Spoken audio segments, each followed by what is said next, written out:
ಈಡನ್ನು ಕೊಟ್ಟು ಅವನ ಪ್ರಾಣವನ್ನ ಉಳಿಸಲಾರನು.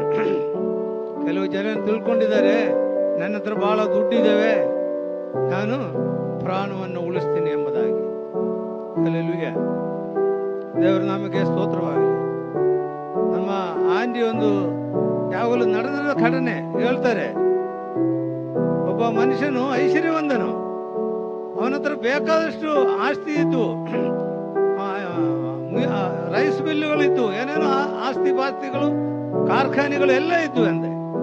ಅವನಿಗೆ ಸುವಾರ್ತೆ ಸಾರಿದ್ರೆ ಸ್ವಲ್ಪ ತಡೀರೆ ಕೇಳ್ತೀನಿ ಎಂಬುದಾಗಿ ಹೇಳಿದ್ರಂತೆ. ಆಮೇಲೆ ಅವನ 2 ಕಿಡ್ನಿನೂ ಫೇಲ್ ಆಗ್ಬಿಡ್ತು. 2 ಕಿಡ್ನಿನೂ ಫೇಲ್ ಆಗ್ಬಿಡ್ತು. ಡಾಕ್ಟರ್ ಹತ್ರ ಅಡ್ಮಿಟ್ ಆದಾಗ ಡಾಕ್ಟರ್ ಹತ್ರ ಹೇಳ್ತಾರೆ, ಡಾಕ್ಟ್ರೇ, ನನ್ನ ಜೋಬಿನಲ್ಲಿ 3 ಲಕ್ಷ ರೂಪಾಯಿ ಇದೆ, ನನ್ನ ಜೋಬಿನಲ್ಲಿ 3 ಲಕ್ಷ ರೂಪಾಯಿ ಇದೆ, ಏನಾದ್ರೂ ಮಾಡಿ ನನ್ನ ಪ್ರಾಣ ಉಳಿಸು ಎಂಬುದಾಗಿ. ಹಲ್ಲೆಲೂಯಾ, ಏನಾದ್ರೂ ಮಾಡಿ ನನ್ನ ಪ್ರಾಣವನ್ನ ಉಳಿಸು. ಡಾಕ್ಟರ್ ಹೇಳಿದ್ರು, ನಾನು ದೇವರಲ್ಲಪ್ಪ ನಿನ್ನ ಪ್ರಾಣ ಉಳಿಸಕ್ಕೆ. ಹಲ್ಲೆಲೂಯಾ, ದೇವರಿಗೆ ಈಡನ್ನು ಕೊಟ್ಟು ಪ್ರಾಣ ಉಳಿಸಕ್ ಸಾಧ್ಯನಾ?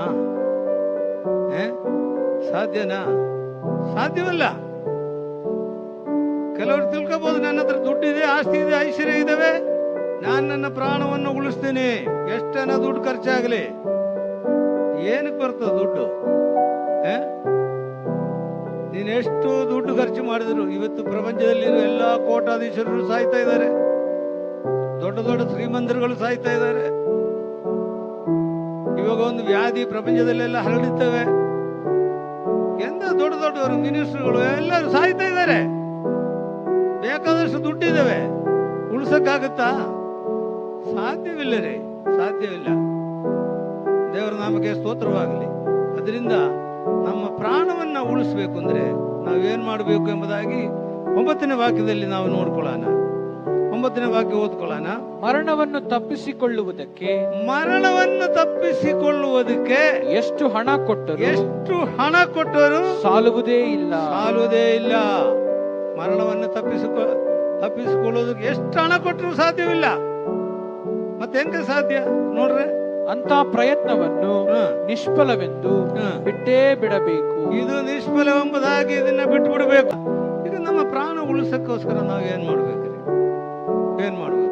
ನಾವು ಅದನ್ನ ನಾವು ನೋಡ್ಕೊಳ್ಳೋಣ. 1ನೇ ಪೇತ್ರ 1ನೇ ಅಧ್ಯಾಯ 18-19ನೇ ವಾಕ್ಯ ನಾವು ನೋಡ್ಕೊಳ್ಳೋಣ. ನಿಮ್ಮ ಹಿರಿಯರು ಕಲಿಸಿಕೊಟ್ಟ ವ್ಯರ್ಥವಾದ ನಡವಳಿಕೆಯಿಂದ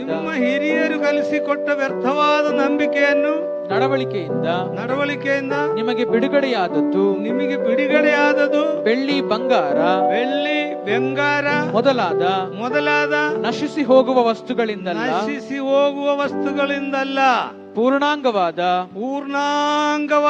ನಿಷ್ಕಳಂಕ ಯಜ್ಞದ ಕುರಿಯ ರಕ್ತದಿಂದಲೇ ನಿಮಗೆ ಬಿಡುಗಡೆಯಾಗಿದ್ದು. ಹಲ್ಲೆಲೂಯಾ, ದೇವರ ನಾಮಕ್ಕೆ ಸ್ತೋತ್ರವಾಗಲಿ. ಈ ಲೋಕದಲ್ಲಿ ಇರುವ ಐಶ್ವರ್ಯ, ಹಣ, ಸಂಪತ್ತುಗಳಿಂದ ನಿಮಗೆ ಬಿಡುಗಡೆ ಸಿಕ್ಕಲ್ರಿ. ನಶಿಸಿ ಹೋಗುವ ಬೆಳ್ಳಿ ಬಂಗಾರ ಇದ್ರೆ ಯಾವ್ದ್ರಿಂದ ನಿಮಗೆ ಬಿಡುಗಡೆ ಸಿಕ್ಕಲ್ಲ. ಆದ್ರೆ ಬಿಡುಗಡೆ ನಮಗೆ ಬೇಕಲ್ಲ? ಇಲ್ಲ, ಬಿಡುಗಡೆ ಬೇಕು. ಬಿಡುಗಡೆ ಯಾವುದರಿಂದ ಸಿಕ್ಕುತ್ತೆ? ಕರ್ತನಾದ ಯೇಸು ಕ್ರಿಸ್ತನ ನಮಗೋಸ್ಕರ ಕಾಲ್ವರಿ ಶಿಲುಬೆಯಲ್ಲಿ ಸುರಿಸಿರುವ ರಕ್ತದಿಂದಲೇ ನಮಗೆ ಬಿಡುಗಡೆ. ಯೇಸು ಇಡೀ ಮಾನವ ಜನಾಂಗಗಳಿಗೋಸ್ಕರ ತನ್ನ ಪ್ರಾಣವನ್ನೇ ಕೊಟ್ಟನು. ನಮಗೋಸ್ಕರ ಸತ್ತರು, ಹೂಣಲ್ಪಟ್ಟರು, 3ನೇ ದಿವಸ ಎದ್ದು ಬಂದು ಯೇಸು ಇವತ್ತು ಜೀವಿಸುವ ದೇವರಾಗಿದ್ದಾನೆ. Hallelujah, hallelujah. ಆ ಯೇಸು ಇವತ್ತು ಇಲ್ಲಿ ನಮ್ಮ ಮಧ್ಯದಲ್ಲಿದ್ದಾನೆ.